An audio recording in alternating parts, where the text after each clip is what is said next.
Hi, thanks for tuning into the Suburban Toronto Real Estate Sales Report. I'm Debbie Gonin-Braun from Team Gonin at RE/MAX About Town.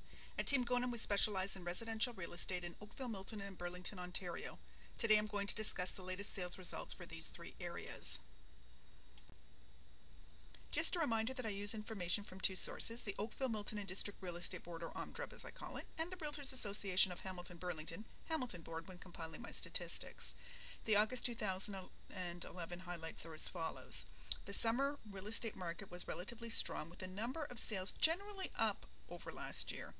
What's important to realize, however, is that we're really comparing a strong July and August this year versus a rather weak summer in 2010, and this was mainly due to misconceptions about HST last year that impacted consumer confidence. For the month of August this year, there were a total of 770 sales reported on Oakville, Milton, and District Real Estate Board, and this is up 10.32% from the number sold in August last year. There were 1,259 total sales reported on the Hamilton Board, and this is up 23.8% from August 2010. New listing inventory on OMDREB continues to increase, with 1,323 new listings hitting the board, and this is up 16.4% since last year.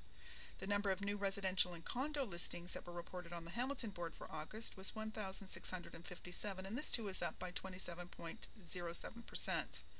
The average and median sale prices in all three areas, Oakville, Milton, and Burlington, are all up year over year, and some are in fact amongst the highest we've seen since 2008.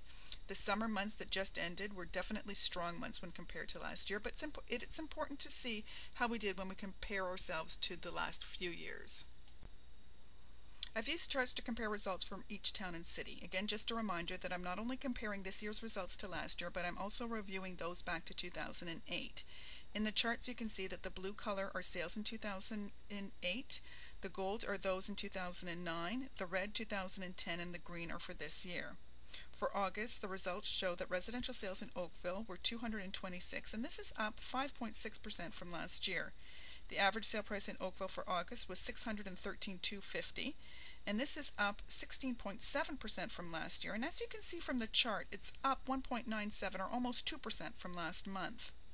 As I always mention, I like to look at the median price. To me, it's a truer indicator of price, as it's the number that sits right in the middle of all sales, so it isn't skewed by either one or two really high or low sales. The median price for Oakville for the month of August was $527 even, and this is up 16.2% from last year. It's the second highest median price this year and the second highest seen since 2008.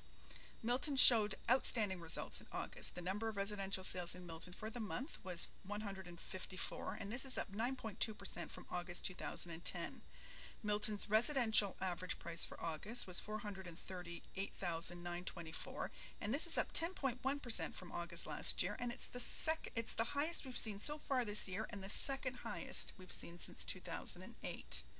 The median price for Milton has now broken the $425K mark, coming in at $425,800 for the month, and this is up 15.4% year over year. It's the highest we've seen this year, plus it's the highest we've seen in the last 4 years.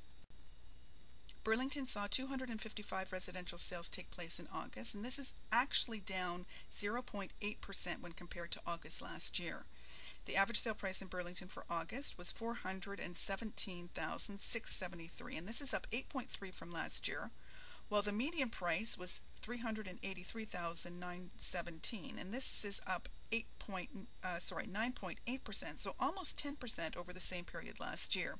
Both the average and median prices were amongst the highest we've seen in the last 4 years. So what conclusions can we draw from these results? Well, new residential listing inventories continue to increase in all three areas. The summer real estate market was very strong, with the average and median sale prices in all three areas up considerably over last year, and in fact some were amongst the highest we've seen so far since 2008. And then, as I mentioned last month, in normal markets, if there's such a thing anymore, the number of sales within a year typically peak in the months of April and May. They generally slow down for the summer and then pick up again for the fall market. This year, the number of sales in all three areas, Oakville, Milton, and Burlington, peaked a little later. They peaked in May and June. Now we've seen a slight decrease in the sales for the month of July and August. However, Oakville and Milton did show a substantial increase when compared to August 2010, but as I mentioned, that's mainly due to the poor sales results last year because of HST misconceptions. With regards to the type of market that we're in, we define the real estate market based on the sales to new listing inventory or ratio. A neutral market occurs when the sales to listing ratio is between 24 and 28%. It's considered a buyer's market when the ratio is below 24%, and it's a seller's market when the ratio is greater than 28%. For the month of August 2011, the ratios are as follows.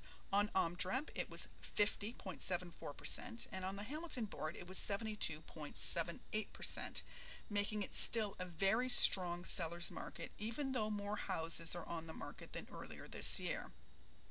The best opportunity right now is obviously then for existing homeowners who would like to sell their home quickly and for top dollar. However, with more and more new listings coming on board, this will provide more choices for the motivated buyer. All in all, with interest rates expected to remain low and with an increase in new inventory, I predict that we're heading into a strong but stable fall market. What to do next? Well, if you're a buyer that's looking to buy a home within the next few months, I would recommend that you attend one of our latte and learning sessions where we offer free home buyer workshops. It is critical that you understand what the market is doing and what advantages there are for you. Not only will you have a great cup of coffee, but at the workshop you'll learn about the entire buying process as we discuss all details from the start to finish, and we have presentations by all sorts of people involved in the process. The Home Buyer Workshop can be found under the Buyers tab of our blog site at suburbantorontorealestate.com. If your plans involve buying a home in the future, let's say within the next 6 to 12 months, I would recommend that you start to get house lists sent to you free by email. This way you can learn and watch to see for yourself what the real estate market is doing. Again, if you go onto the Buyers tab on the blog site, you can select which home lists you would like to receive. Well, that's it for today. Thanks for tuning in to the Suburban Toronto Real Estate Sales Report for Oakville, Milton, and Burlington, Ontario. My name is Debbie Gonin-Braun from Team Gonin at RE/MAX About Town. Have a wonderful day.